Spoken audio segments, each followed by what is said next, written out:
This is the Nerdy Things Podcast. This podcast contains strong language, adult themes, and poorly developed ideas. We apologize for nothing. Listener discretion is advised.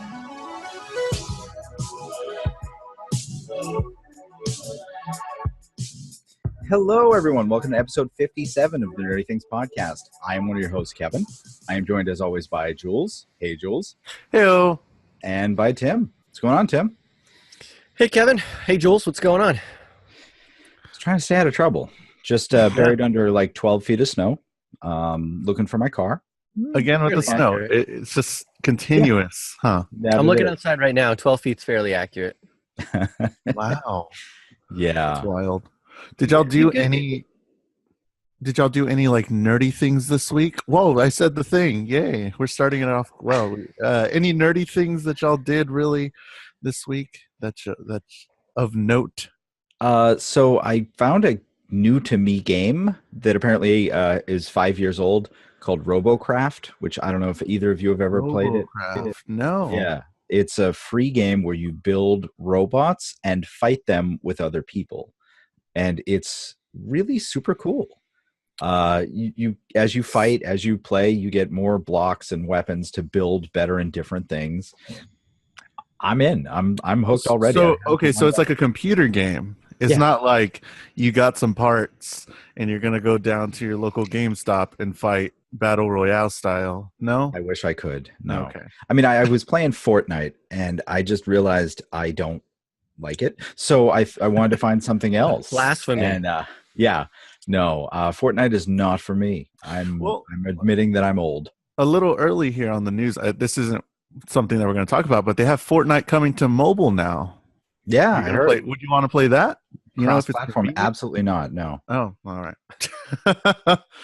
Kevin, I have to say, like, knowing you as long as I've known you now and knowing what I know about you and who you are as a person, the fact that you don't build robots and fight them competitively, I'm just now realizing, like, I didn't know how shocking that was until just this moment when Jules mentioned it. Why you aren't on TV with these robot guys building robots and fighting them. This just seems like it encompasses every single part of your personality. Why aren't you doing this? Only reason is I didn't get in when I was young enough, and I don't have now the space or the money to do this. No, actually, it's kind of like a Fight Club. He can't actually talk about it, so that's why we don't know about it, because it's his robot. No, that's a common misconception. With Robot Fight Club, you actually just can't email about it. Oh, okay. Yeah, you can talk about it all you want. You just can't email about it. Because then the robots know. That's right. We're talking about That's exactly right. Can't let the robots know because they're all going to kill us eventually. Quick, something that I watched a lot of Netflix this week. I was just kind of trying to chill because I have a lot of stuff coming up. But I saw the new Strangers movie, Pray at Night, and I know we're probably not going to do an episode on it, so I'm just gonna say nobody needs to see it. It's okay. No. You don't have to see it. I was excited for it. I really love The Strangers that came out 10 years ago, but this was unnecessary and way too short. It was like an hour and 15 minutes. I was like, oh. Nah. See, though, I think a good horror movie canon should be short. Like the sweet spot for a horror movie, as we might talk about today, about an hour and a half.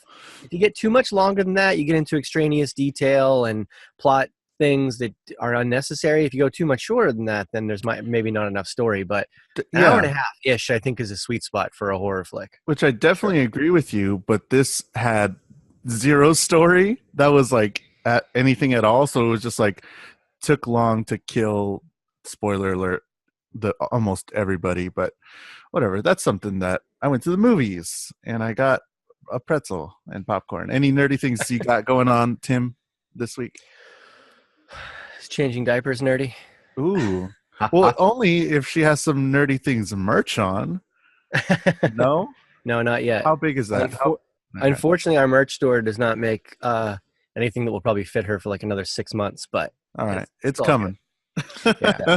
But I will say, since last podcast, the woman hasn't stopped shutting up about how she loves the camera time. So I decided that, the woman can join me again for this episode. Creepy, but awesome. Very creepy. So if you don't know what Tim is talking about, you got to watch us on YouTube. We're on the YouTubes, and I'll tell you how to reach us right now. You can reach us on most social media at NerdyThingsPod. That's NerdyThingsPod. You can send us an email at nerdythingspod@gmail.com. You can visit our website as well, nerdythingspod.com, for the latest nerdy news, updated daily, and links to our merch for shirts and more. Links to YouTube, like I said, to watch the podcast episodes because we do them in video. Our Patreon for extra content like bloopers and early access to our stuff. So this episode is actually Tucker and Dale versus Evil, and this was actually one of the Patreon goals where you get to suggest something, and I'll read that goal in a little bit, but you get to suggest something if you're a patron, and we have to consume it, and we have to talk about it in some form or another, and that's what this episode is, because we had one of our lovely patrons suggest this for us. And you can also text us or leave us a voicemail at 978-78-NERDY. That's 978-786-3739. And like always, we tell you, we love your texts. We love your voicemails. We don't have any iTunes reviews today, so we would love some more iTunes reviews, but I think we do have a voicemail. We do. So I don't think either of you have heard this yet, but I have. And this legit made me cry. So it's a little staticky. I'm going to try to clean it up for the podcast, but here we go. Hi, Nerdy Things Podcast. I've become a recent subscriber to you guys, and I'm like kind of binging your entire podcast. And there are some podcasts I skip over because I haven't caught up on it. And currently, I'm on Justice League, and I got so mad that I had to call you. I'm not mad at you guys. I'm mad at your friend Alan. Oh my God, he is a spoiler. I avoided Stranger Things because I wanted to watch it all in one, or not watch it, read it, hear it all in one go, and he spoiled something for me. I had to shut it off. I love you guys. You guys are great. Like, I sit here and I end up answering some of your questions. Like, I think it was Tim when he had a question about that one movie Ben Affleck was in, and it was Argo. You guys are great. I love your content. I love listening in. I always tell my husband about you guys and how your opinion is the same as his, and you guys are just amazing to listen to. I sit here at work listening to you guys, and I laugh all the time. I just laugh, and you guys are amazing. You guys were the first podcast I've ever subscribed to in my life, so you guys keep up the good work. I'm going to try and catch up as quickly as I can, so I hope I get on the podcast and maybe I'll hear my own voice, but bye. So there's a lot to dissect there. Yeah, you didn't say your name for one. Another thing, Alan actually spoiled something for somebody else other than y'all. Yeah. Work. Wow. Alan is the worst. I mean, I love him as a person, but he is the spoiler. If our life was a comic book, he would be the villain. We only amplified his reach by having him on the podcast. It is true. Before he was just spoiling things for us. Now he's spoiling things for the whole world. 2, you had me until you said husband, or did you say boyfriend? Something like that. I was totally good with you. I don't know, but hopefully by the time you catch up. No, I'm just kidding. No, I'm just kidding. Jules the player. Jules only wants single ladies listening to this podcast. Yeah, definitely. Meanwhile, Kevin and I are over here. Okay. Yeah, I thought that was great. I was happy she had a husband. I just hope that come episode 57, right? That's where we're at. That's where we are. You'll be like, "It's me." It's a me. Comment, Mario. Yeah, it's a me, anonymous listener. And then on social media somewhere, you'll be like, "Hey, it's me," but it won't be anonymous anymore because right. Yeah, thanks. That was awesome. So definitely call in, text us, leave us your voicemails and all that stuff. And again, the Google Voice Translate is horrible, and I had no idea what this was going to be, but I'm glad it was what it was. So thank you. I know. I'll put that up on Patreon as well. So yeah, as Nikki Blaze, our action hero friend. Shout out. He needs to make his own comic. Oh man, I was bored the other day, and Tim, I didn't know how to like send this to him for approval, but now Tim can be like, "Hey, I listened to the podcast. Hey, Tim's in here. Listen to the podcast, and yeah, go ahead and show me the picture you made of Nikki Blaze, Galactic Explorer." Jesus. Oh, very All right. funny. Well, we have some superhero stuff in the beginning, so let's go. Let's go to the nerdy news. Dirty news. Nerdy news. At 6 o'clock. So the first thing on our list, actually the first two things, are about the Teen Titans Go movie that's working on, which is a continuation of the weird DC cartoon that follows Robin and Cyborg and Raven and Starfire. I don't know. I forget the other one. Beast Boy. But really, this is a continuation where basically they find out that the other superheroes have movies before them, and so they go to Hollywood to get their own movie. And it cast two singers as Green Lantern and Wonder Woman, and Jules just corrected me on the pronunciation of Lil Yachty, whose songs I know I now hate. And is it Halsey? Halsey. Halsey, she's going to be playing Wonder Woman, who's that's one of the songs that they play on a loop at work, and so I didn't know it was her, but that song haunts me. Can we play that yeah. other one? Can we play that Yachty song? If you don't know what Lil Yachty is, okay, no, all right, Play it. Not. I already closed the window. Sorry, guys, I can't. It's done. But you go look up Lil Yachty. But I thought this was not real. I just thought this was a joke when I read that, and apparently it's not. So Halsey and Wonder Woman, Lil Yachty as Green Lantern. Oh goodness! So this is the Teen Titans Go that everybody loves, right? This is the one that everybody loves. Teen Titans Go, not the original one. No, there were two animated series, Teen Titans Go. The original one was meh, and this one is just like such a self-parody that it's amazing. And that's why they can do this type of thing and cast Halsey and Lil Yachty and get away with it. And also cast Nicolas Cage as Superman. That was the huge news that everybody was talking about. Nick Cage finally is going to be your Superman. Finally. I mean, this guy tried to be Superman once before. If somebody listening hasn't seen the images of Nick Cage as Superman, I'm going to have links in the show notes, but please Google it because it is a spectacular shit show. And I think this is definitely something we need. So this is the Superman we've been waiting for. Nick Cage in front of Batfleck somehow. Let's get him. I just want to see those two. Let's just do it. Yep, absolutely. That's literally every 90s kid's dream or 80s kid's dream that's lived watching these people be actors. But I mean, really, DC is confusing enough. Why can't we do this? Let's replace Henry Cavill with Nick Cage. I want to just don't even explain it. Just have him show up and overact, and I would be completely on board for that. And then he comes in with Lil Yachty as Green Lantern. Right? But he's going to keep his red hair. He's not going to change his hair green. You can't pay him enough for that. Exactly. And then we'll have live action Jason Todd from the Teen Titans, or rather the Titans TV series that DC's working on for their live action streaming service, which is in no way related to Teen Titans, except it's the exact same story, just told differently. Thanks for keeping it nice and clean, DC. I like not being confused by what's going on. It's really cool when you do that. So this is going to be Titans. Titans. Yeah. Huh, okay. As much as Alan is the professional spoiler, DC is the professional confuser. That's what they're doing. Yeah. That's enough. DC. We talked enough that we gave them their 5 minutes. Right. So now let's move on to Marvel. Here we go. Whoever's excited about Jason Todd, I mean, I am, but I don't know what they're going to do with it. So, I mean, this is the first time that we've seen Jason Todd in anything live action. This is the first time we may have seen anything related to the Red Hood.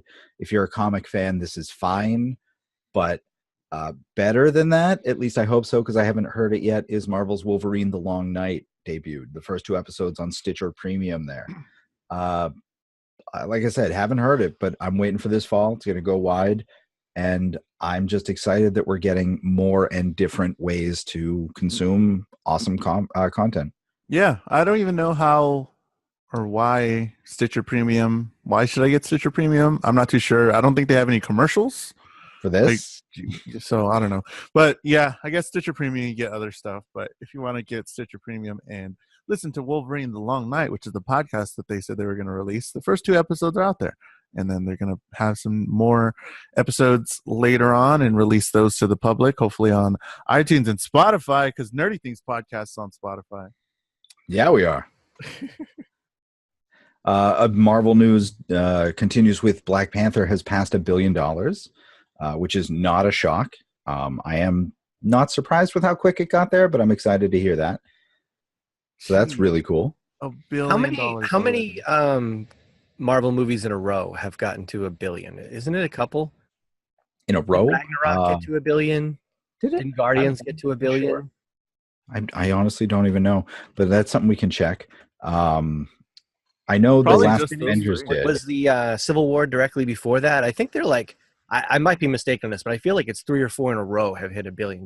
That's incredible. Yeah, no, actually, Guardians Volume 2 doesn't look like it hit $1 billion globally. Actually, let me see. Yeah, just shy of 863 million worldwide for Guardians. So, yeah. Thor is Scratch at that. 5 billion. What? Thor is at 5 billion globally. 5 billion? It's well, I don't know if it says Disney crosses 5B global box office as Thor Ragnarok hammers. Oh no, Yeah, I think that's that means Disney total. overall. Yeah, no, Thor Ragnarok overall is at 854. Yeah, there you go. 800. Okay. Okay, so they were close. Maybe I just assumed they crossed the line when they got that close, but Right? Exactly. No, still, but it's very impressive. it is. It's really, really cool. I'm super happy with that. I think it's something that, they've already said they're doing a sequel to it, which good on them. Yeah, they announced that. That was pretty cool. Yeah, can't wait to see what happens in the upcoming movie, Infinity War, because they've come out and said that it is not the Soul Stone in Wakanda that is the reason that they go there, which is the only thing that made sense to me. Yeah. No, nobody knows where the Soul Stone is or if it's going to actually be in the MCU. So I'm kind of freaking out. Where is it going to be? What's going on? They're going to introduce this whole new stone. But again, they did it with Wakanda where it's like, oh, I feel at home here. But they're going to, I don't know. We'll see. I'm excited. Definitely one of the most anticipated movies of my lifetime. Of your lifetime. Wow. Yeah. Wow. Heavy. Well, he's younger than us, Tim. No, I'm He's saying, I'm saying like y'all anticipated the new Star Wars, and I think it's like sort of on that level. No? Yeah. Okay. I mean, I'm asking honestly. Like, isn't this? It's been building up for 10 years. He's not wrong. Yes. This has been his entire life, just like Star Wars for us. So I'm wondering what some of the most anticipated movies of my lifetime were. I don't know. Anyways. Can we get some Tim pondering music? Right? While he looks into the bubble cloud above his head. Play that little Yachty thing. That's pondering That's music. calming. Oh. I think actually, like even though I knew the story, the last Harry Potter movie, Deathly Hallows Part 2, just the event itself, the culmination of all of it, was definitely one of my most anticipated theater-going experiences ever. That's definitely right up there. Yeah. What's not going to be up there for me is the upcoming movie from Sony in the Spider-Man universe called Night Watch. What is this? So I wanted to put this on here because I'm reading through all the Spider-Man comics, and I've just come across this character in where I am in the chronology of it. This is such a shit show of a character that I just don't understand why they would look to him to make a hero. He looks like Spawn. What is this? He looks totally like Spawn. So it's this guy who finds a dying superhero wearing this costume, and the mask and the suit like bond to him, and he finds out that the dying hero is an older version of himself. And so he takes the suit from himself and becomes a hero. But then at the end of his run, maybe he gets sent back in time. I'm not sure they even got that far. But it's just the weirdest thing, and he has no problem murdering people, and it just wasn't a compelling story. Like, there's so many other things that they could have done with any other character in the Spider-Man universe. Like, I'd love to see, instead of this, give me a Kraven the Hunter spinoff, or give me a movie that focuses on one of the villains and what makes them a villain. Like, I would love to see that descent into madness as one of them loses his mind slowly and is harassed by Spider-Man, and Spider-Man doesn't even know he's doing it, or something like that. Yeah. You know, that would be good. This is just sort of, especially where they're probably definitely always not going to use Spider-Man in these. So I'm not in. I'm not on board. That's a great way to just bootstrap in origin story. It's like, hey, you found it from your future self. Right. What? And it's like, oh, okay. There's literally no outside influence at all. It's just somehow you go back in time and you gave it to yourself, and that's fantastic. Yeah, but the suit would then just age to dust. I don't know. It's weird. Yeah. Oh, yeah, true time stuff. Yeah, exactly. Because the suit is going through time and then being sent back. I'm not getting into it. I don't want to confuse everybody. But Sony will. Sony will. Sony will. I mean, honestly. So Jon Favreau to executive produce and write live-action Star Wars TV series. I think this is the most anticipated TV series of my lifetime. Wow. Yeah. Yeah. Well, I mean, this is big. That's crazy. This is bigger than big. This is huge. Yeah. Jon Favreau is one of the most talented men in the business.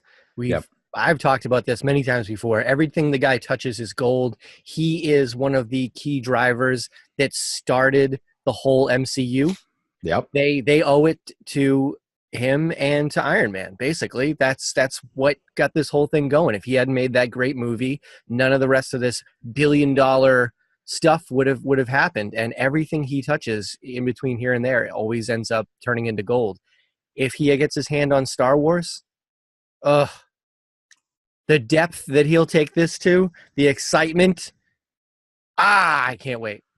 Do you think we'll still get that Star Wars fatigue if Favreau's doing it too? I mean, it's going to be really good.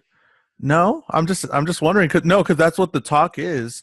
Like, I've been reading a lot of stuff on it. A lot of people are saying that they're like, all right, you're getting a Star Wars every year when we got, older. It's usually like older 30s or so people, but they're like, you're getting a Star Wars every year when we had to wait for all of our 3 movies or whatever. And do we really want this anymore? Do we even, we didn't like episode whatever, or I don't know. So do you think we're still going to get it? No? What? So here's the thing.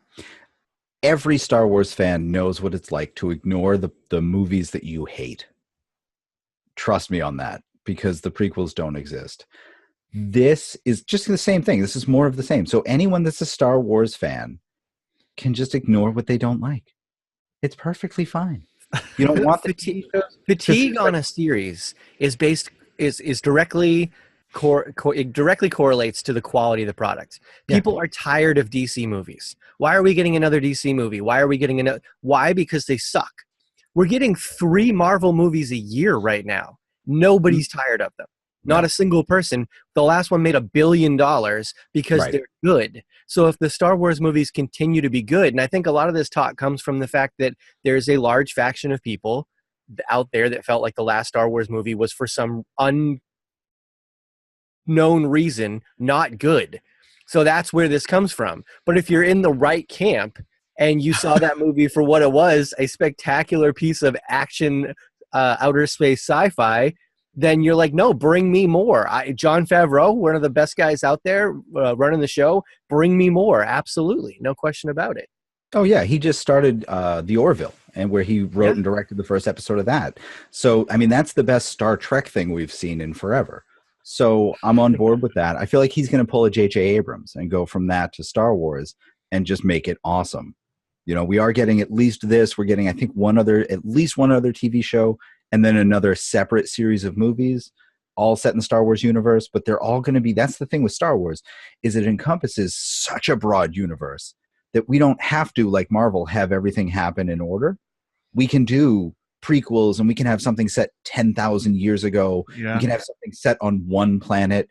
We can have something set, spanning the galaxy. So it's so much room where you can have these different stories. So I don't think we're going to see fatigue because there's just such diversity in it. As long as they're good. Yes, Sure. as long as And it's when good. Jon Favreau's involved, I have 99% faith that it's going to be good. Sure. I agree. Awesome. Yeah, I mean, speaking of Star Trek, speaking of directors and all that, Carl Urban, who actually recently said that Star Trek 4 is most likely happening, he recently outed Alex Garland, the director of Annihilation, as being the director of Dread, which is something that some people have speculated on, but nobody could confirm or nobody knew prior to this. The movie Dread is actually credited to Pete Travis, but there was a fight and Travis was thrown out of the editing room by someone. So Alex Garland wound up directing the rest of the movie and didn't get credit for it. He was the writer of Dread. So he then went on to do Ex Machina and Annihilation. So it's, kind of neat to see that progression. Do you guys like my Carl Urban face? Yeah, right? Very stoic, very. Oh, there Yeah, it is. a little more See confusion. that one eyebrow and then this other eyebrow is just kind of relaxed. The one is very tense. The other You one's got to like do the just rock. chilling out. It needs to be higher. Yeah, a little higher, a little more confused looking. Well, that's the thing. His isn't so much one high, one low. It's more like one really intense, the other one just chilling out. He doesn't know which way he wants to go with the scene. He's like, if I cover my bases, I'll be okay. But wow, that was tiring. I give him more credit than I thought for two and a That's half called hours. acting. Yeah. I was acting. Did anybody see Annihilation yet? I did not. No, I want to see this movie so bad, and I haven't had the time to get out to the theater and see it. I heard it's really good.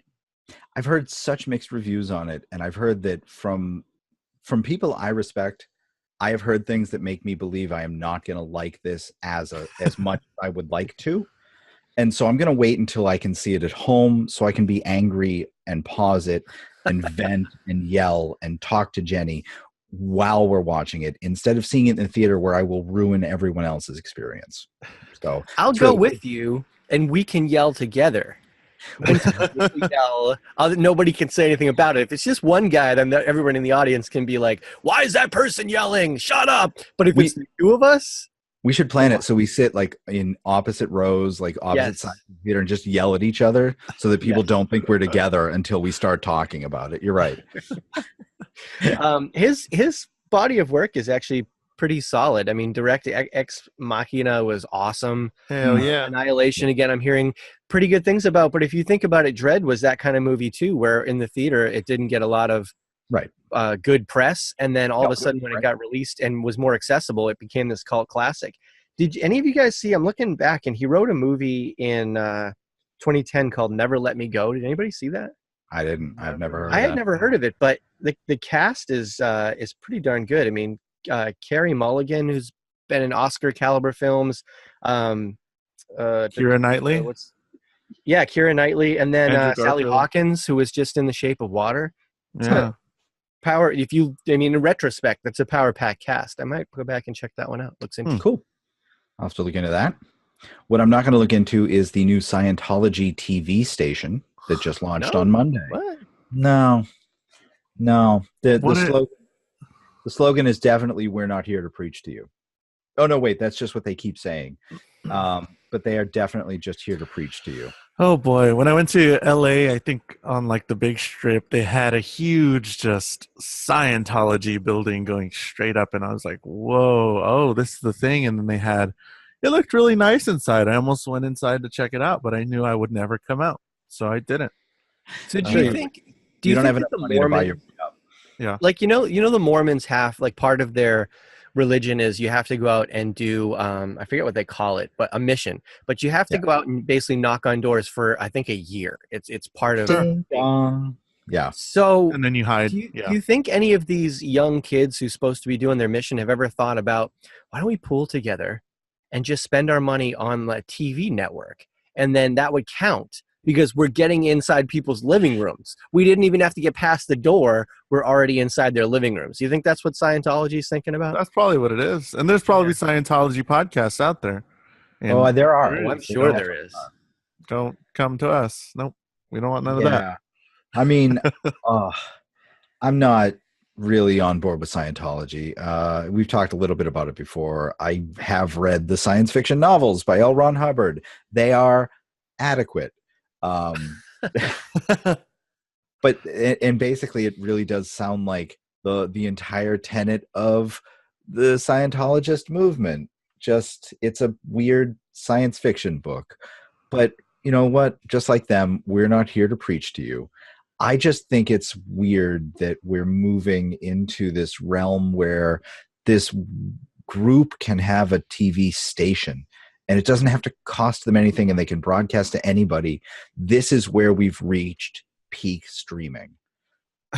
It's now, as of Monday, it is too much. Anything that comes out after, even the Disney thing, even DC's, it's too much.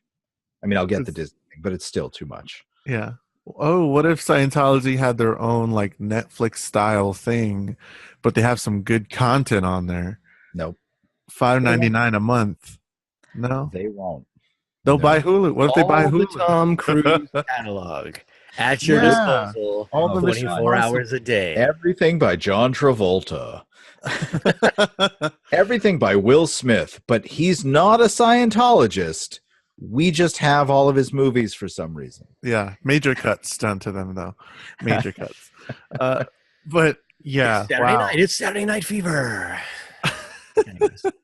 Yeah, so if you're into that stuff, I guess, I don't know why you're listening to us, but go check that out. And now we have some big stuff, some really exciting stuff to talk about. So Nintendo Direct came out the day that we released last week's podcast, and we didn't get to talk about it, and we got to talk about it on social media and stuff. So remember, don't forget, you can tweet us and Instagram us. You can find us on Facebook, all that stuff at Nerdy Things Pod, because we definitely were talking about the Nintendo Direct that happened. A lot of, I don't know if you want to give like a breakdown of it, a lot of cool stuff, but we know what we're here for.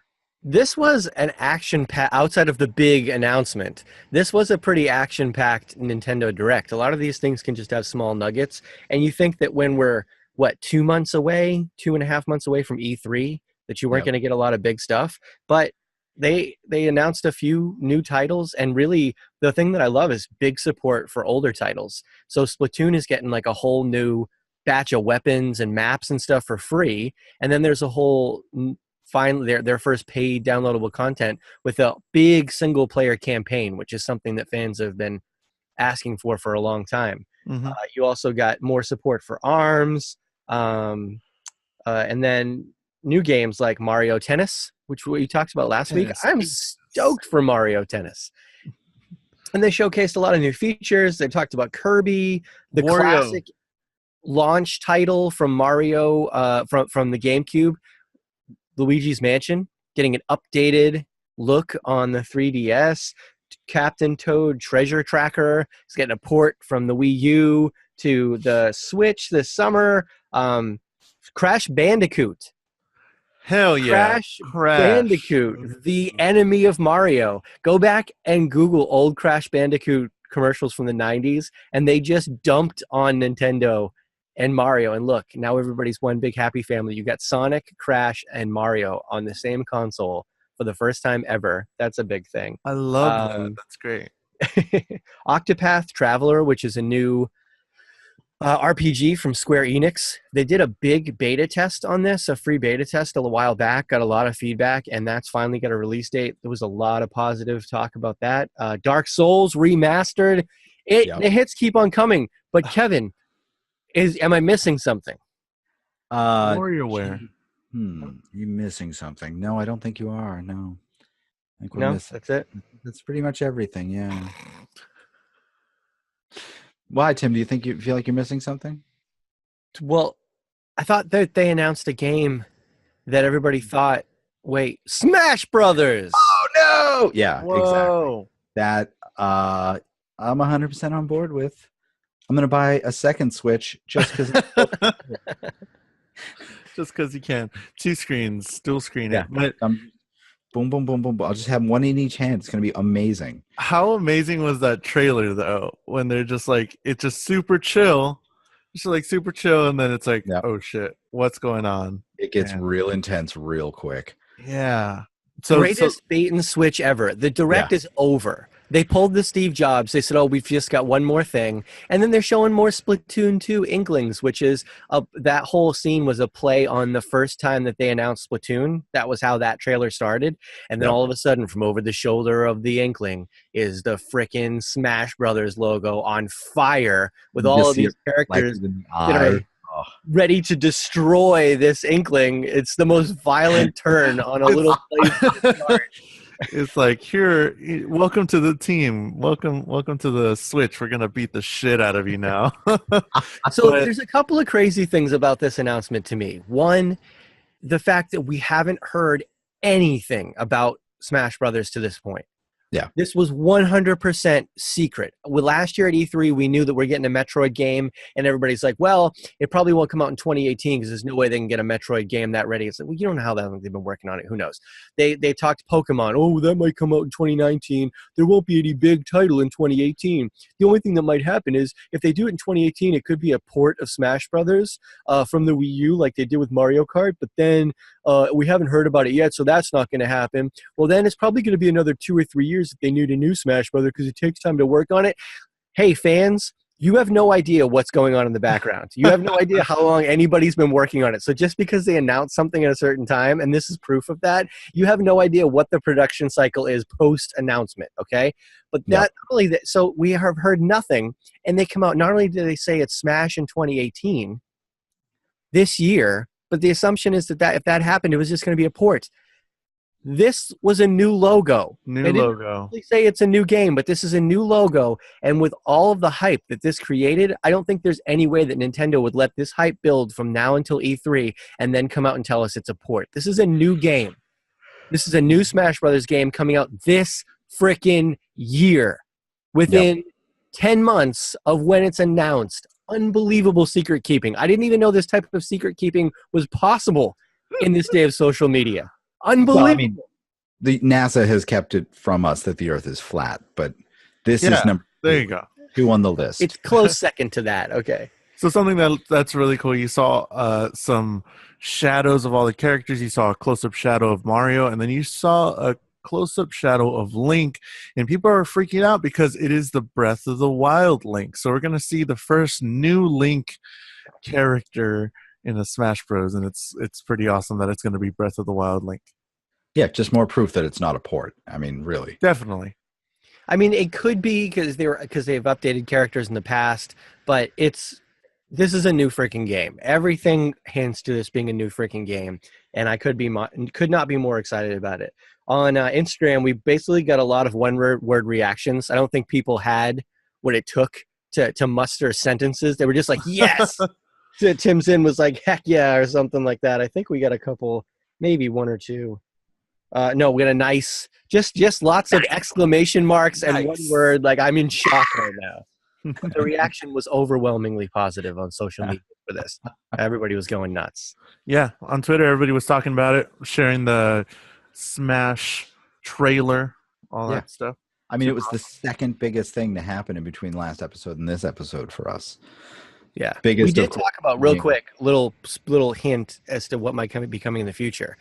We did talk about possibly trying to organize some NTP Smash Brothers tournaments. Yeah, because I'm definitely going to get a Switch when I get some more monies, and that's going to happen, and we're going to get Smash. We're going to play all this stuff. So if you're interested and you have a Switch, definitely let us know on social media, and we're going to be launching that sometime this year where we can all play together, and that'll be fun, and it'll be super interesting. We'll probably get a Discord going and have the Nerdy Things Pod Tournament of Champions. Definitely. So, best thing to happen this week, Fantastic Beasts Crimes of Grindelwald trailer came out. Dude. Grindelwald. Tim wanted to scrap the entire episode we had set up, the entire thing, just on this trailer.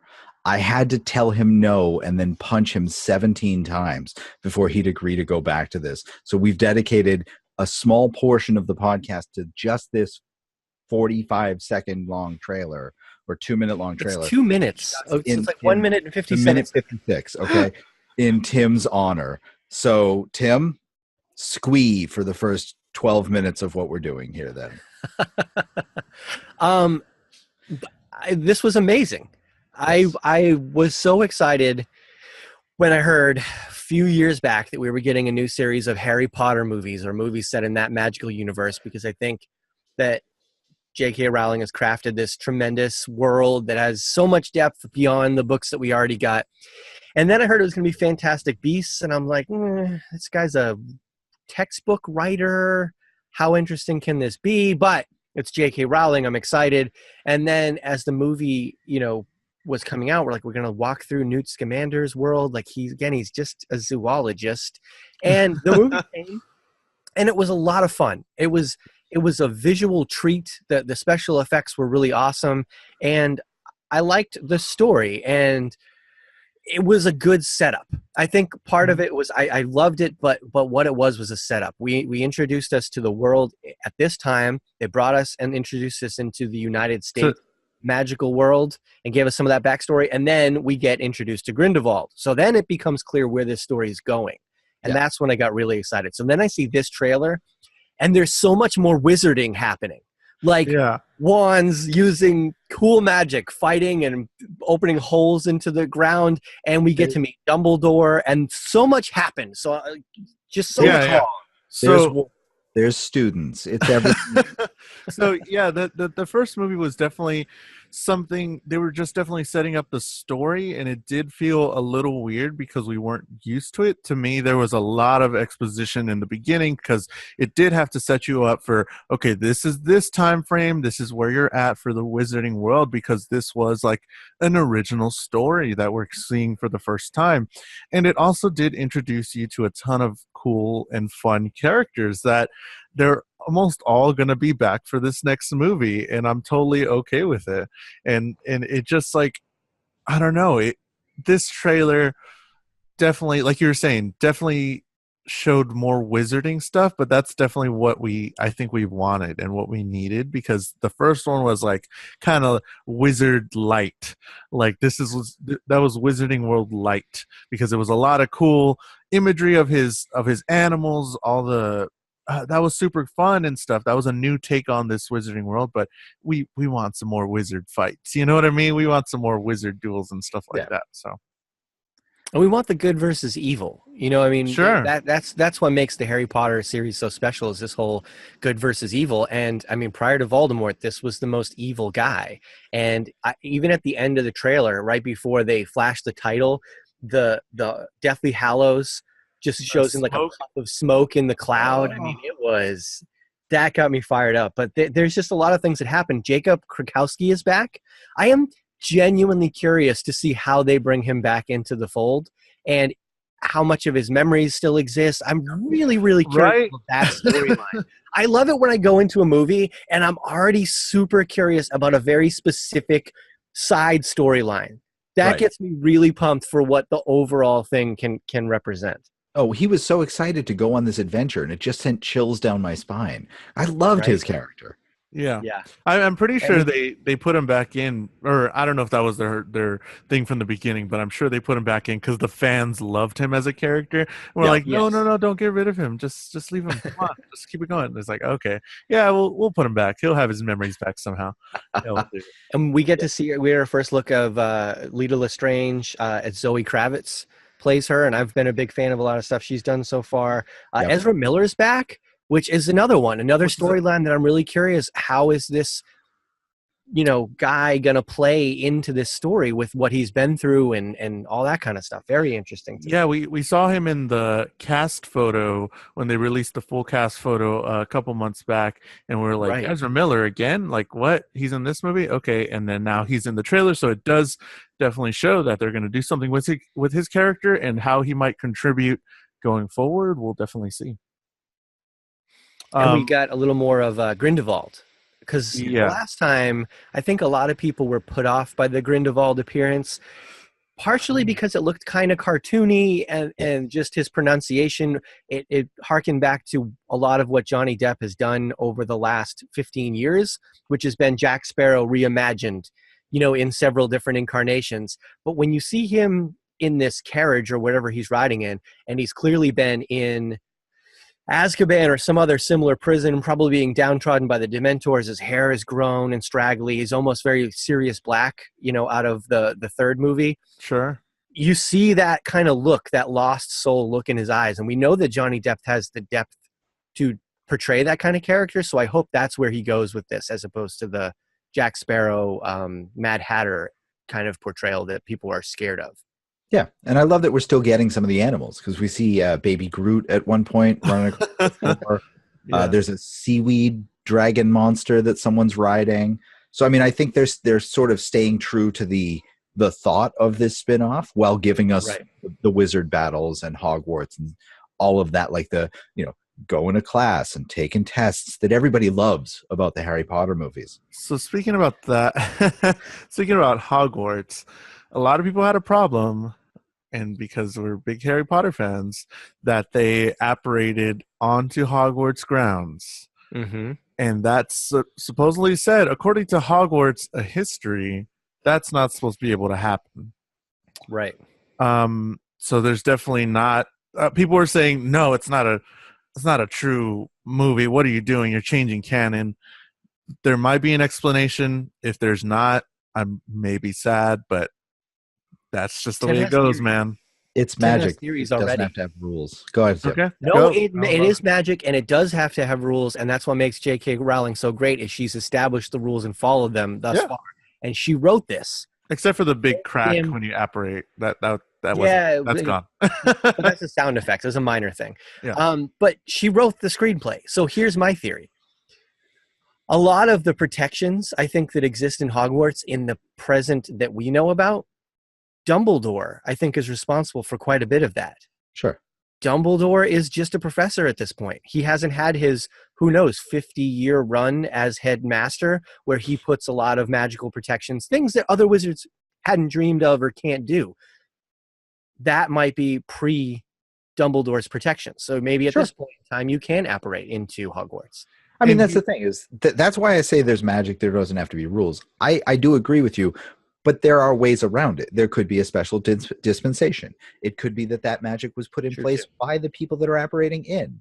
Like there's ways to explain it in or out of the movie so that it works. And we saw, we'll get into Dumbledore and our opinions on Dumbledore so far, but we saw that he doesn't have his wand, the Elder Wand or anything like that. So spoiler alert, whatever, Harry Potter. But he doesn't have that wand, so maybe he doesn't have that upper level of power. Like Tim said, he is a definitely younger Dumbledore, and he's not. Yeah, I'm using that in everything now. He is not what we used to know, and he's not maybe as powerful as we used to know him as. And we'll see what happens with all that. Definitely. But what are your thoughts, and how does this look for Dumbledore? Because that was definitely a huge reveal on the trailer part, where it's like he's there and it's like, oh, are we gonna see him talk? Are we gonna see a close-up of what he looks like? He got some style, man. I dig it.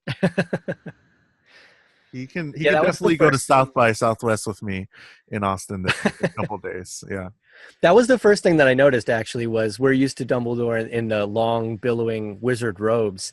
Young Dumbledore knew how to put it together. He had the vest, he had that really nice kind of corded overcoat in the outdoor scene. The beard was trimmed real nice.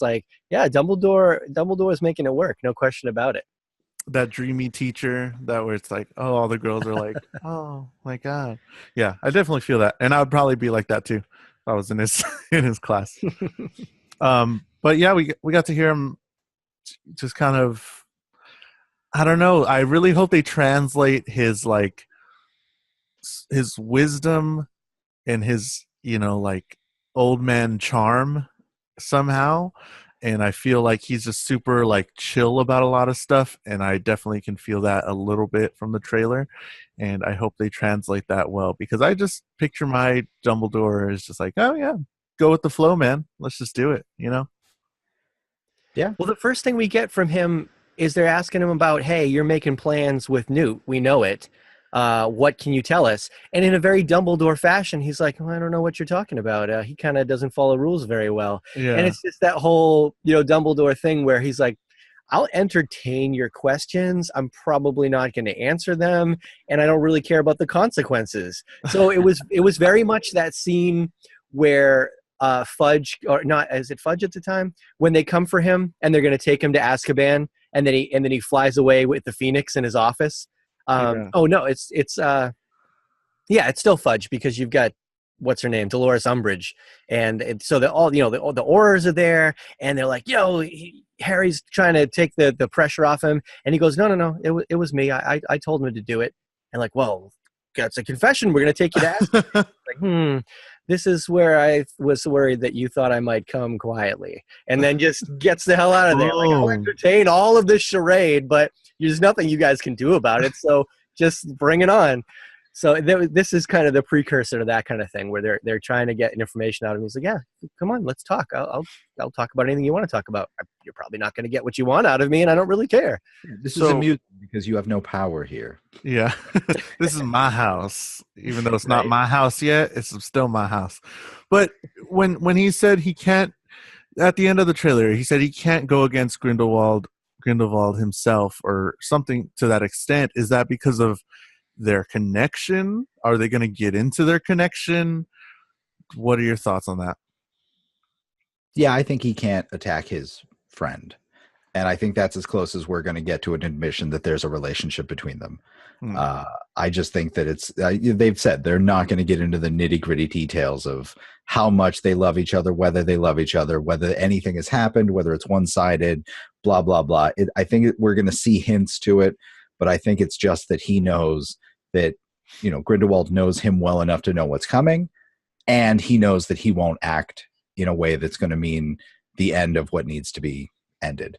So I think we're going to see all of that unfold. Yeah, I think that answer has two parts, because he said, I can't move on Grindelwald. So that verb move makes it seem like if I am the one coming, he'll know what's happening. So it's okay. Like they know each other too well, or there's something going on there where Grindelwald will expect this from me, but he won't expect this from you. But I do think there's also that undercurrent of knowing Dumbledore. He doesn't necessarily want to attack his friend, his companion, whatever they are at this point. Yeah, we'll say companion because that's pretty broad. Yeah. But that's definitely how I took it. But yeah, move on him. It's like, oh, he knows my thoughts were almost strategy, very similar. Kind of yeah. No, I immediately went to I love him. Like I went to love immediately. I was like, oh, my heart. But that's the thing. I think like with everything else that Dumbledore has ever said, I think this is a multi-layered statement. Yes, absolutely. Every interpretation of it is true in some way, and I think that is his intent with it. And that's great, because that's definitely a Dumbledore thing where it's like he is very careful but very quick with the way he has statements and things like that. So the way he words things and the way he means it, he's like, I mean them all, but I can talk really fast and I get my thoughts out, and it's fantastic. I think he's just always thinking. That's why he needs the pensive to take his thoughts out. He always said, says, I have too many thoughts in my head. He's just always being that thoughtful that when the moment comes, he's prepared to say what he needs to say anyways, because he's already thought about it. Another small, minute thing. So Newt is going to Paris. Okay, what? Newt is going to Paris. That's what they indicate. I'm interested to see if they bring Beauxbatons into the fold in some way here, because that's the school in France. Yeah. Okay. Sure. So we might be introducing another wizarding school. We learned about Ilvermorny in the U.S., and some of their people will be coming over. Obviously, this is back in Hogwarts, which feels comfortable, which is one of the things I loved about this. But Beauxbatons might play a role in this too, especially since they specifically said they're going to France. Cool. Maybe. Wow. I didn't pick up on that. Cool. I didn't even think about that. Cool. We got anything else about the trailer, or are we ready to move on to the last thing before the main topic? Did you get any reaction stuff? I was going to ask you. I got a couple things. So another podcast, 3 Escobas podcast. It says, we are a Spanish podcast. We love Harry Potter universe, so we need to see Fantastic Beasts now. A lot of reaction was, why are we not getting this right this minute? Did you say, what was it? 3 Escobas? 3 Escobas. Yes. Okay, that's brooms. 3 brooms. Oh, hey, so it's So it is a Harry Potter. Yeah. I was like, what did you try to say at the beginning? Yeah. So there's another one, Sirius Ebony 07, maybe. I don't know. This is all on Instagram. Too long to wait. Let's talk SHXT. I think we know what that means. It's another podcast. The ending to Fantastic Beasts was sickest shit I've ever seen. Thought the movie was decent, but that made it for me on some Barty Crouch Goblet of Fire shit. Ooh, I like it. I like the hype. So there we go. I have one from Twitter. Oh, go ahead. At Ship Named Drake, which is another podcast out there. It says, it feels like a Harry Potter movie. It doesn't feel like a continuation or that they're trying to just make money on the fandom. It really feels like it fits and was meant to be made, and we're stoked AF. It's a good point, because she says she's had this kind of backstory all along. Brittany DD, one of our newcomer fans here, you can see her in our saved story where we get into our awards for the year. She goes, "It looks so good," with multiple exclamation marks. It looks like it's going to be very well done, and basically just want to go back and read the whole series again. Hashtag me too, Brittany. God. I think I had a couple more. So one of our most active Instagrammers, Nerd Montality, says, as much as I love Newt, I don't know anybody who enlists him to go after the most notorious villain in the wizarding world. I'm excited to see Dumbledore's reasoning. Not my first pick, but I'm intrigued to see as to how and why Dumbledore would choose him. I did see the quirky side of Dumbledore, and he says a little quip about Newt being a difficult person to follow orders. We went a little back and forth there, so you can go check that out. And there was one other one that I wanted to read in regards to Grindelwald. The Cult of Domesticity podcast said, "Still sad, it's Johnny Depp." I'm gonna get over it, I think, but yeah, still kind of sad. But going back to Nerd Mentality, what they said, I think that's, it was in that one phrase that's why he picked Newt, is because he's very off the wall, and we saw how crazy and bonkers some of his ideas are, and how he's collected all of these animals that nobody knows about that he has in his freaking luggage. And it's this is what, I don't know, this is what's going to be fun about it, because he is too, he has the abilities of an adult. He can do stuff. He what we saw in the Harry Potter books, movies, or something, they're kids, they have to go to class. For the first couple movies, it's like they have to do this sort of thing.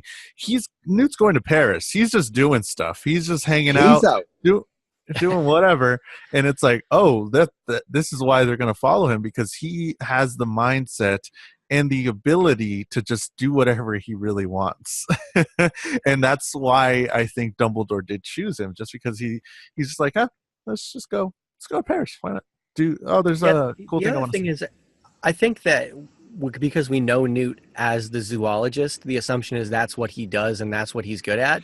But he's traveled the world capturing or rescuing these creatures.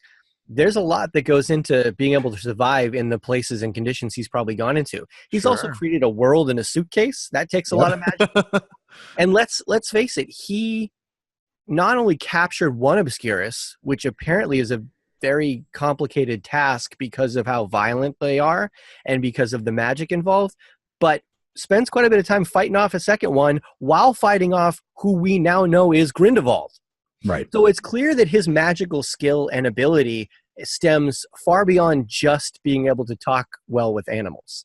And I think that one of the cool things about this character, and I think Jules talked about this when we talked about Fantastic Beasts or something a long time ago, was that he's not your prototypical hero in the sense that we think of confidence and a man of action. This is somebody who's very humble, has a high degree of sensitivity, as illustrated in his ability to communicate with animals. And we think because someone exhibits those traits that they don't necessarily have the magic power or the power in general in our world that you would think of from a hero. But I think what J.K. Rowling is setting up here is somebody who can actually have both of those things. And that's a very cool depth to that character. Sure. I even liked sort of at the end when he was doing that just power right before the Deathly Hollows came out. You just saw him with the red, and he's just going with his wand, and I'm like, yes, give me more power, Newt. I love it. Do we have any more Instagram stuff? I know. I think that's it. We're just jacked and All pumped. right. Everybody's jacked and pumped. This might be one of the most anticipated movies of my lifetime. Oh God, now that's gonna be a quote. Yep. But I actually, just based on this trailer, it definitely wasn't. I was looking forward to it because it's in the Harry Potter universe, and I liked Fantastic Beasts. But now that I've seen this trailer, give me a couple more, and I might be going in that direction. This might be one of the most anticipated movies of my life. It looks fun. Like this, we already talked about sequels, like how hard it is to make a sequel to keep the characters doing what they're doing. And I think they're going to go over the top with it because, like we already said, more wizarding, more stuff, operating into Hogwarts. We'll figure it out. But I think this one did it right because this was a prequel. This is now a sequel to a prequel. Though they are hemmed in by where they have to go, they have a lot of things they can explore in the meantime. So Sure. I think that this is a winning combination. For Now, sure. before we get into the main topic, I did want to bring up one sad thing that happened this week, and I hate to end on a sad note, but I couldn't ruin the rest of the podcast. Stephen Hawking died this week. He is considered one of the greatest minds in human history. He is was one of the most humble men ever, but came up with some of the most genius stuff you've ever seen. Played himself on Futurama, The Simpsons, Big Bang Theory, and plenty of others. He'll be missed. For sure. That was wild yesterday, and everybody was going crazy on social media because they said he died that morning, and everybody was just so many kind words from everybody on social media about his relations to science and he's a cosmologist, isn't he? I think that's what he is. It was just like he was one of the leading men. I'll late, Tim. But he was a fantastic mind, and some of his studies and things are kind of fantastic and fantastical that he can think up these things, and he definitely helped out the entire world. And the thing that makes him unique, I think, as a figure in science is normally the most famous people are the ones that invent things, objects, services, stuff that exists in our everyday life. And really all his research was dedicated to was existential theories, theories about the thoughts that we don't use or think that we use in our everyday life. So the fact that he became famous truly as a thinker is amazing. And I will say, I don't know where I saw it.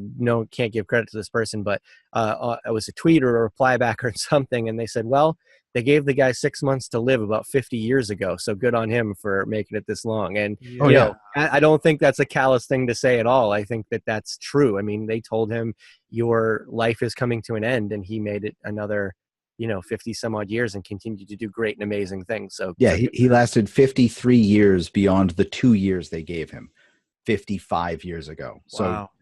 Just astounding. I don't know if you noticed the dovetail, Kevin, but Eddie Redmayne portrayed him, Newt Scamander portrayed him very convincingly in a biopic a couple of years ago. That's And right. if anybody hasn't watched that, I encourage you to go check it out because it was a fantastic really film. good. Jeez. But awesome. So now it's time for the main topic. So as we mentioned earlier in the episode, this week's main topic is going to be Tucker and Dale versus Evil. We're doing this because we are forced to by one of our patrons, but also because this Friday, which if you're listening to the podcast on the day it comes out means tomorrow, which is the 16th of March, is Alan Tudyk's birthday.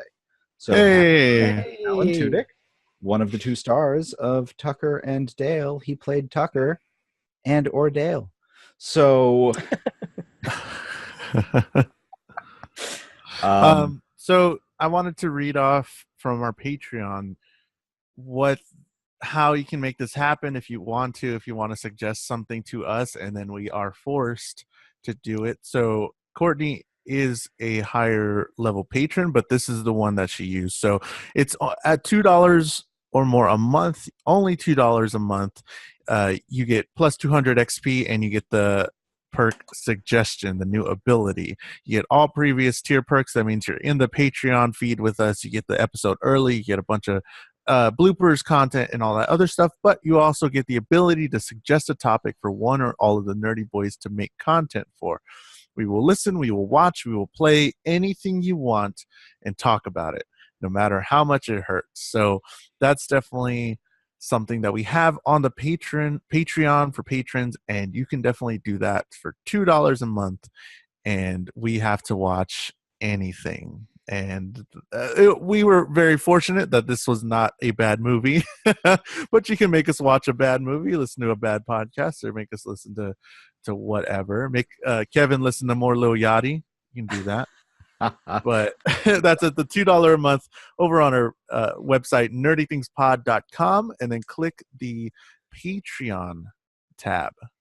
So that's over there. So this movie, I rewatched it for this podcast, but many of you avid listeners may remember we went way, way back when we were talking about a Netflix original that was coming out called Little Evil, which had a really good cast. And I said, this looks like a lot of fun. It's like a horror kind of comedy thing, and I can't wait to watch it. And Kevin goes, well, the writer for this did Tucker and Dale versus Evil. Have you ever seen that? And I think that same episode we were talking about Tyler Labine for some reason because of Voltron, or who knows, because I like that guy. I'm like, wow, this has so many of the things that I like. So I watched it back then and I really enjoyed it. Not to mention the wonderful Alan Tudyk. And since we were talking about him and his birthday, Alan Tudyk has built himself quite a little career playing bit parts and being a character actor, because when you look at his IMDb, you know how it says known for, and there's like 4 or 5 movies there. The fact that A Knight's Tale is not in his known for shows you how much stuff he's actually done. That's amazing to me. I mean, he's K2SO in Rogue One. He's King Candy in Wreck-It Ralph. He's the boat in The Tick. I mean, he's the Wayne cousin in Bruce Wayne's cousin in the. Hold on one second. What's this bullshit? Wow. Hello? Hello? Hello? I guess he'll be cutting that. He's Bruce Wayne's cousin in that stupid DC spin-off that they did where they're inventing gadgets with Abed and what's his face and but he was the best part of that show. I mean, he really was. So Firefly. Yeah, I mean, really, Firefly was, I think, the first thing I ever knew him from. Yeah.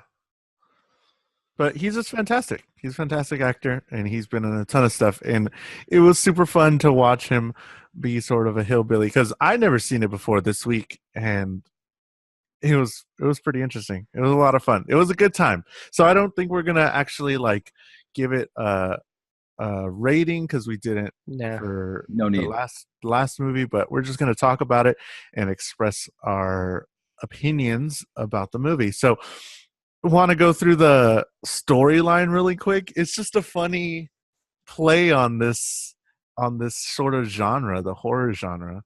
Yeah, so if anybody listening hasn't seen this movie, we aren't going to be that careful with spoilers. So if you want to see this, stop now. Go watch it.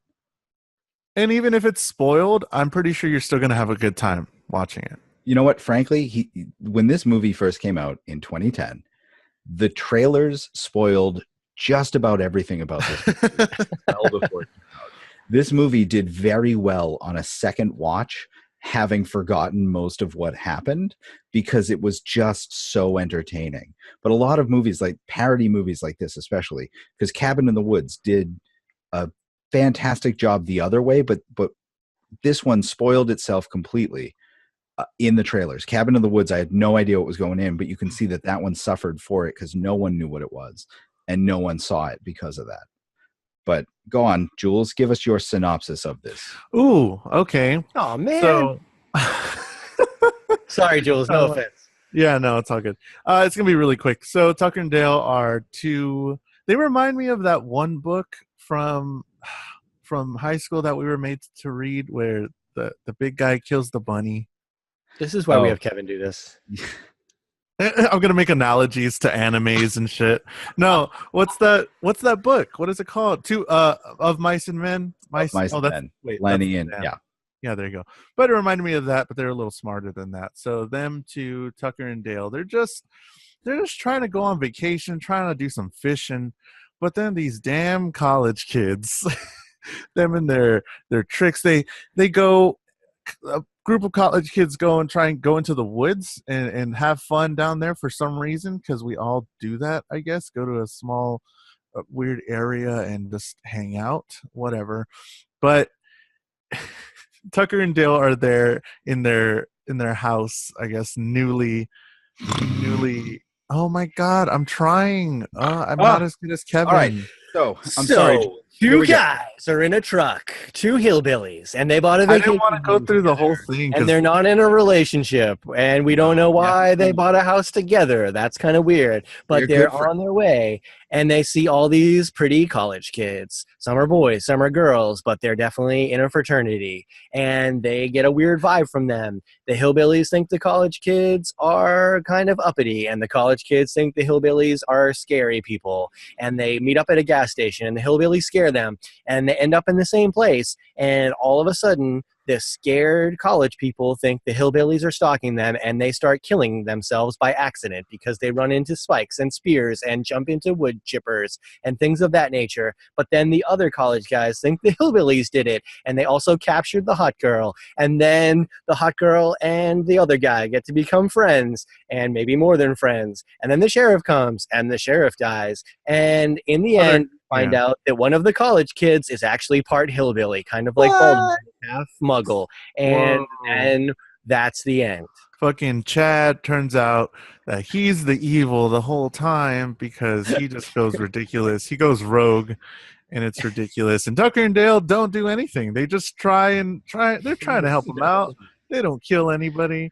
They were the nicest guys. Yeah. Legit the nicest guys. Wrong place, wrong Tucker's time. a little grumpy, but genuinely they're just pretty nice people. Dale wouldn't hurt a fly. He's probably the nicest dude on the planet. Yeah. So it is definitely like of Mice and Men, but Dale is smarter than... Dale's super smart. Dale has one of those... He remembers literally everything he's ever heard. And he can regurgitate it on command. He just doesn't put the effort into putting those thoughts together in unique and novel ways. That's all. He's a genius. He's just also an idiot. And they're totally... This is a product of his reality because he's been beaten down. He lives in a place where education is not important, and not only is it not important, it's probably not cool to be smart and educated, and that people tell him he's stupid because he kind of looks like the big stupid guy. And so this is a genius who had the genius beaten out of him. He even admits he doesn't really like fishing. Like, he just going fishing because, like, that's what you have to do whenever you're in his situation. It's like... Yeah. No, but this movie did such a fantastic job of setting itself up and knowing the tropes of all of these horror movies that it was playing every step of the way, from the look that they gave when their truck is side by side with the college kids' trucks, when they're just looking over, when from their perspective they're just confused, but from the college kids' perspective it's threatening. And then they get to the store, and they're, glaring at the kids, but they're having a conversation about the kids and how pretty one of the girls is. And so Dale goes over there with the little sickle, scythe in his hand, and he walks up, and Tucker gave him the advice to smile and laugh, and he walks over and he goes, oh my God. I seriously, I almost peed watching the movie. I actually kept a list of some of my favorite things that happened in here that we're going to go through eventually. Ooh, okay. I've never seen a movie just make their entire plot out of a series of misunderstandings and have it actually work. It's like an hour and a half long sitcom that somehow actually works. It's two stereotypical groups acting on their impression of the other stereotype, and that creates ignorance and fear, which drives both sides to do things that they shouldn't do, and chaos ensues. That's pretty much what happens. Well, in most cases where they have that misunderstanding as the inciting action, the misunderstanding is just like written as a plot device, and they never leave a post-it note, which is always the big explanation. This all could have been solved if you left a post-it note. In this, they try. They try so many times. When they first rescue the girl, I forget her name in the show. Alice. Allie. Allison? When they first Allie. rescue Allison, Oh. and they're like, "We got your friend." From their perspective, they are merely saying, "We have your friend." Yeah. But from the college kids, it's a threat, and I can totally see it. And Right? every single misinterpretation is so finely tuned that it works so well. This is, I think, when they finally come to try and rescue, because so basically what happens is they like I said, they get up to this. Tucker and Dale bought this old cabin, and it's definitely a fixer-upper, and apparently a murder happened there. They didn't know that, but the college kids are up in the same area, so Tucker and Dale are out fishing. They're just fishing at night because that's what you do. Like Jules said, Dale doesn't like it. He just doesn't tell anybody. It's just what you do. And the college kids are doing 1970s horror film college kid stuff. They're going skinny dipping. We forgot the beers. Oh, yeah, no. right. Yeah. And then Allie, as her friends call her, she makes that very clear. She's on the rock, and she's the pretty one, and she's getting undressed, and she's there in her underwears, and they're kind of staring. But Dale's so nice that he's trying not to stare. He's like covering his eyes, but she falls and hits her head. And so they go to rescue her, and as Kevin said, we got your friend, and they think that's a threat. So they come the next day to rescue their friend. And what is Alan Tudyk, Tucker, doing out back when he's chopping up wood? At that very moment, he chops into a bee's nest or a hornet's nest that's attacking him. So he's swinging the chainsaw around like a chainsaw massacre guy. So they're running away. He's running away from the bees, but they think that he's chasing them. And then one of them trips and falls into a stick. A giant tree limb, and cut to a point, and impales himself to death. The look on Tucker's face when he's running, he's swatting the bees with the chainsaw, which, what else are you going to do? Like, it's so stupid, but I can totally see the reaction to it. And he's running, and he's trying to get away from the bees, and he just looks over, and he sees the kid next to him, and he's got this look like, what the fuck are you doing here? Because he had no idea the kids were there. And the kid looks over at him, and that moment of distraction is what leads him to impaling himself.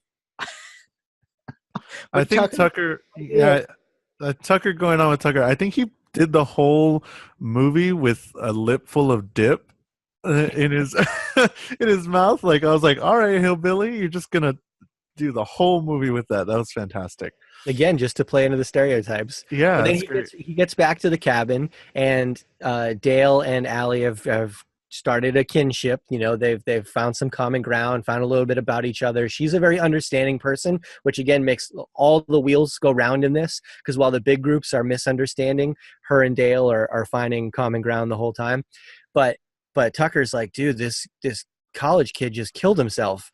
And again, playing off the stereotypes in his mind, fancy college kids, they make suicide pacts all the time, right? Yeah, suicide pacts. So they're just out here trying to kill themselves. What are we going to do? We can't let them bring us into their suicide pact. I don't know what they're trying to do. But and meanwhile, he dumps a beer on his face to help with his bee stings. And when he loses... When he loses his fingers, he's like, I need a beer. He pours that on his hand, too. I don't get it, but that's great. They cut off his bowling fingers. I love that was Tucker's, that was the reaction. That was Dale's reaction to that. Yeah. It's like Windex in My Big Fat Greek Wedding. You got a problem, just pour some beer on it. Exactly. But yeah, this touches on like all the fun tropes. It came out in 2010. It's still great in 2018. I still really had a great time watching it for the very first time, and it aged very well so far. I really liked it.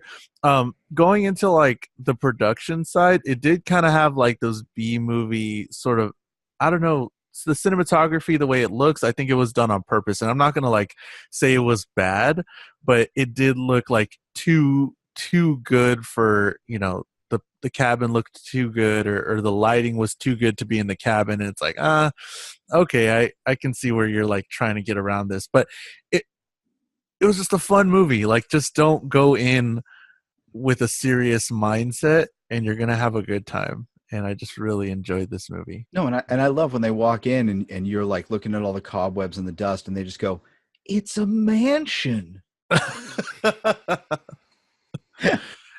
It's fantastic. Yeah, they're so hillbilly. But all these kids end up killing themselves in the craziest ways. What were some of your favorite accidental deaths in Tucker versus Evil? Oh, I got one. Some kid just hucked himself into the wood chipper. Oh, that was great. Did we ever find out why Chad was so good at throwing axes? Like, was that his inner hillbilly? Yeah. Yeah. Okay. Yeah.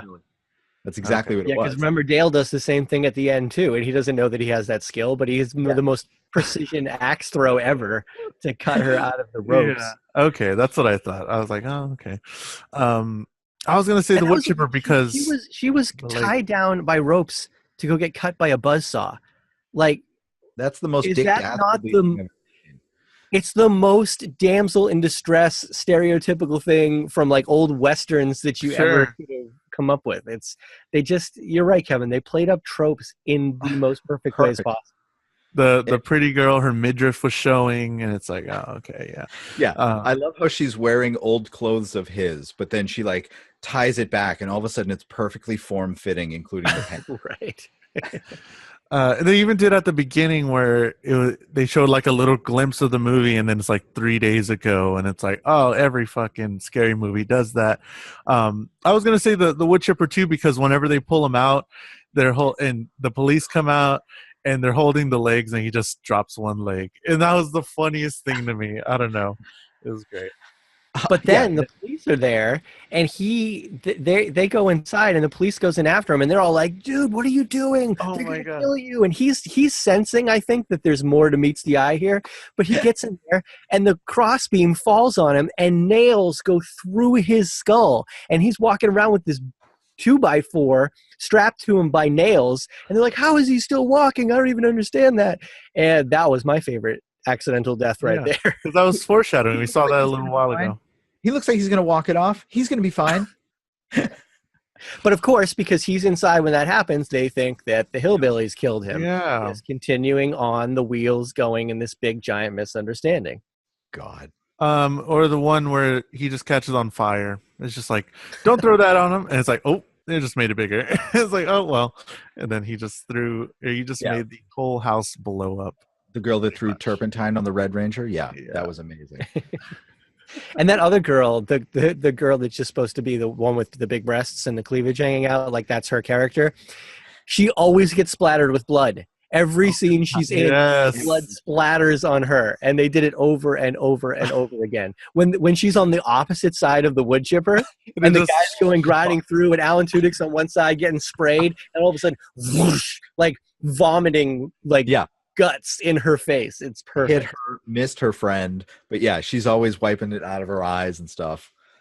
Oh God. Definitely. We saw those different tropes, and we saw what turned into the evil Chad was the guy that everybody hates, the douche bro with his polo shirt, with his collar popped the entire time. Even after he burned his face, I think his collar was still popped, but he's definitely that guy. And we find out some of his backstory and stuff, but like, I don't get why. I guess just because he's the popular one, or because he has a lot of money, that's why everybody would want to hang out with him. But I don't see why people would want to hang out with him. That's what fraternities are like. It's always the biggest douchebag that is the most popular one in the fraternity. So yeah, for sure.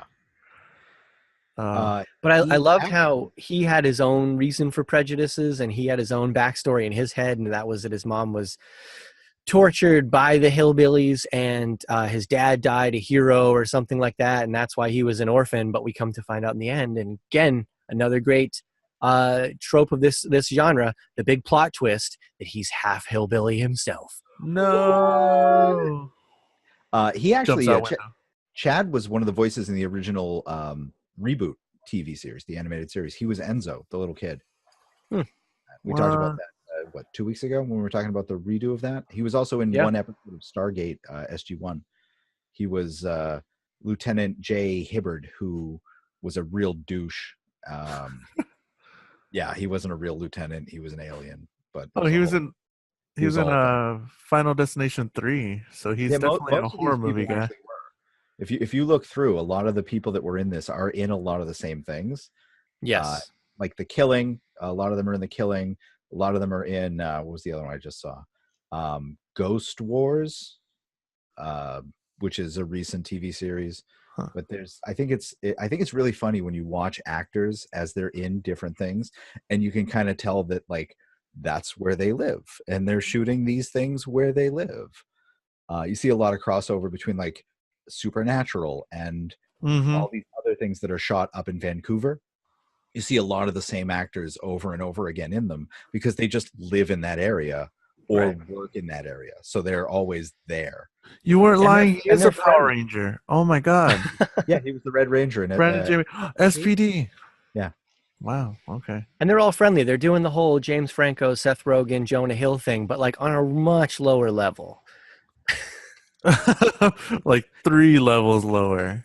Yeah, something like that. Oh, I forgot about him. SPD was good. He wasn't Yeah. the best Red Ranger, though. We can tell. He was not the best in this. About where he's at. Really fun, but no. So one of the cool things about this was, again, there's 2 things that make this story go round. One are the stereotypes and the people playing their stereotypes and the people being afraid of the opposite side of that stereotype or the anti of their end.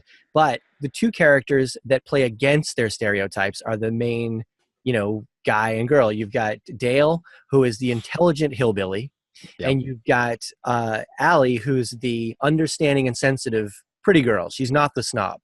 And if they don't go against their stereotypes, and this whole thing doesn't work either, but they give us clever ways to introduce those aspects of their personality to us, and they start playing a board game for some random reason, and it's trivia. So we find out that Dale has the ability to essentially regurgitate anything that he's ever heard, so we know, hey, he's really smart.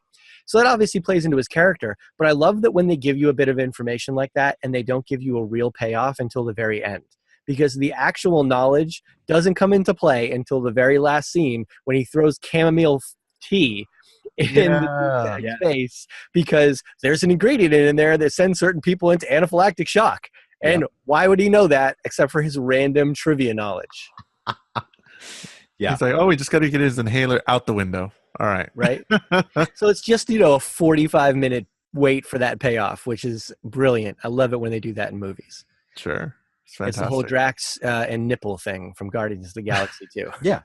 No, I mean this was such a well set up movie in every aspect of it that I think this is an almost perfect movie for the genre it is set in. Like for the kind of horror movie, I can't think of anything that did it better. No, I mean this goes in with all of those, Shaun of the Dead and all of those. Yeah. It's up on that level. It doesn't have the cult following to this point for whatever reason, but it's definitely on that level. No question about it. There was a lot of talk about making a sequel to it, but I'm definitely okay with that. With just it being the one, give me a one-off, and I'm okay. But it does have evil in the name, and I don't know, and a chainsaw in the some covers, so you definitely have some connections with some other like parody, funny, not supposed to be funny, movies that are out there. I'm not going to name some of them, but it going into it, I wasn't too sure what to expect, but then I came out of it just like it was a super fun time, and I'm definitely, if somebody hasn't seen it, I would definitely recommend it to them and check it out because it is on Netflix. It's a super easy watch, and like we were talking about time, it felt long enough to tell the story. It did have, what was it, 115, around 115, 120. It was an hour and a half. Hour and a half, yeah. Yeah. So that was a great time. I didn't need any more. I didn't need any less. It told the story, everything, all the information that it gave us was all useful pretty much. And there was no extra stuff that, oh, this is a weird backstory that we didn't need to hear about. It's like, nope, these kids are going out, having fun. Oh, they're killing themselves. So Alan Tudyk and Tyler Labine were in this last season of Dark Gently's Holistic Detective Agency together, and they sat down for something and actually gave an interview. I'm looking at an article on cinemablend.com where they were talking about the reason that we're not going to see a sequel for it, at least not now. And it's because when they saw the script, when Eli Craig saw the script, he just said it was terrible, and that they're not going to do that. And I kind of respect the shit out of that. Huh. Yeah. Alan Tudyk has said, we don't want to ruin the first one by doing a crappy second one. That isn't usually the rule in Hollywood, but I'm glad we're following that path. I think that's awesome. I'm behind it. Artistic Totally integrity. okay with that.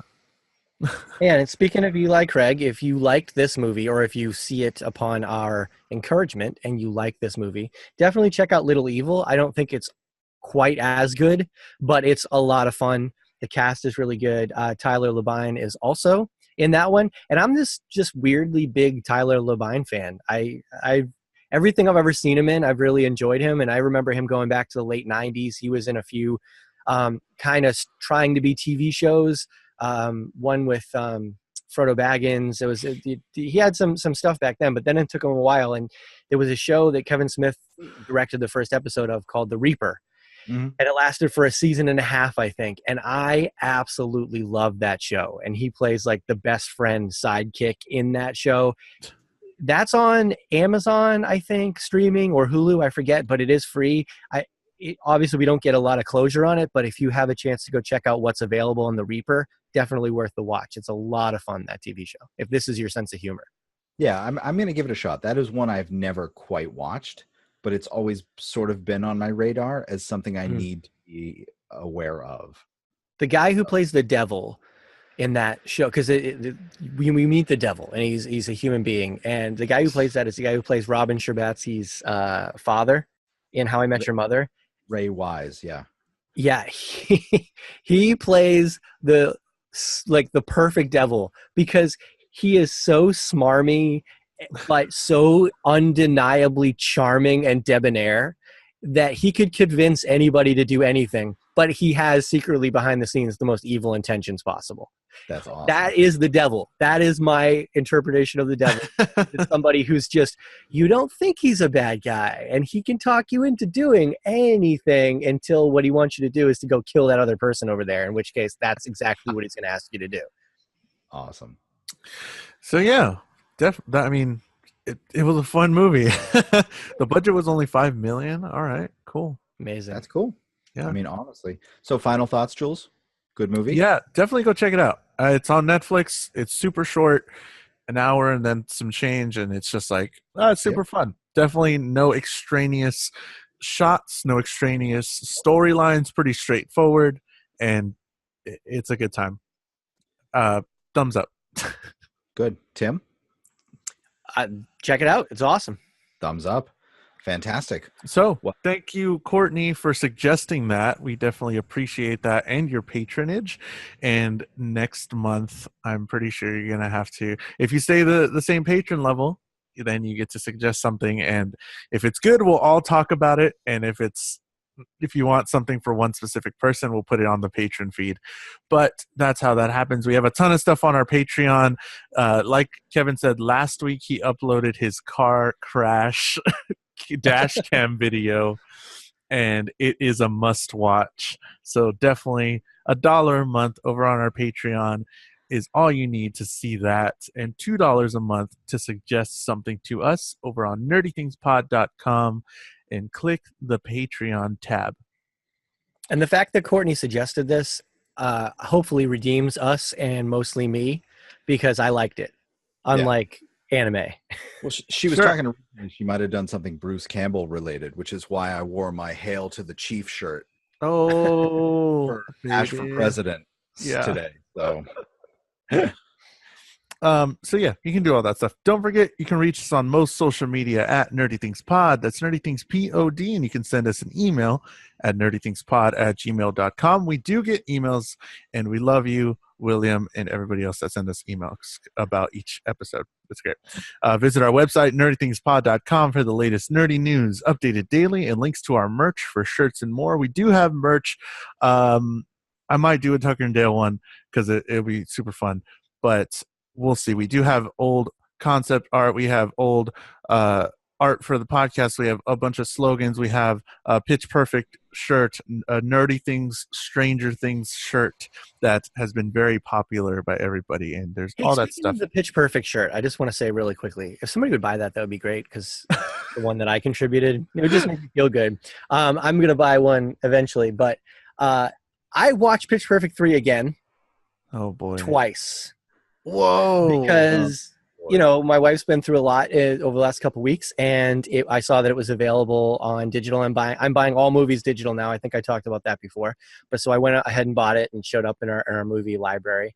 And so, of course, I watched it a couple of times. It is definitely better upon multiple viewings, because I had an expectation, I think, of what it was going to be, and it wasn't that. But there's actually a lot of really good humor, and it's funny, watching it the second couple of times, I recognize more of the Mike White humor in there, the more subtle, kind of not in your face, typical Bella's humor that I really, really enjoyed. So I think maybe give that one another shot. You got to watch it 5 times to really understand what's going on. Yeah. Or 2. Well, no, I definitely knew what was going on. There's not a lot of depth to the plot, but just a lot of the humor I received better the second time, and actually laughed quite a bit. So awesome. So go rewatch Pitch Perfect. Go buy the Pitch Perfect shirt while you're rewatching Pitch Perfect over on our website, and you can watch the links to the YouTube to watch the podcast episodes. We do these in video, and they're all on our YouTube. Thank you for subscribing. We got some new subscribers. We're a little bit over 50 now, and that's fantastic. So keep doing that and spreading the word. And you can have early access, again, to our Patreon, early access to the podcast, bloopers, all that good stuff. Fucking Kevin's Crash. It was fantastic. I watched that a few times. It's great. I just kept going back for your reaction, and I'm not going to say his reaction because you have to go watch it. You can text us or leave us a voicemail as well, 978-78-NERDY. That's 978-786-3739. And you can leave us a voicemail. Tell us how much you love us. Tell us how much you hate us. You just heard the anime episode. Oh my God, I hate Tim. Leave us a voicemail about that too. I lied. We did get an iTunes review, but I couldn't access it because they were from outside of the U.S. and we only have access to the U.S. iTunes. So I did see that our number went up, but it may be from Tim or somebody else. But thank you for international listeners trying to leave us a review. We just can't read it, and I'm sorry. If you wrote a review and you're listening to this, and you are an international person from outside of the U.S., send it to us in another way so we can read it. I'll get it to you guys. nerdythingspod@gmail.com. Sure. I'd like to thank Adipsia for the use of his song. Friends and all their friends go to TGI Fridays so you can hear more of his music at adipsia.bandcamp.com. He just released a new album called Imbue. Oh, that was good. Bell curve for the music we use under the main topic. All right. See y'all next time. Thanks, everyone. Bye.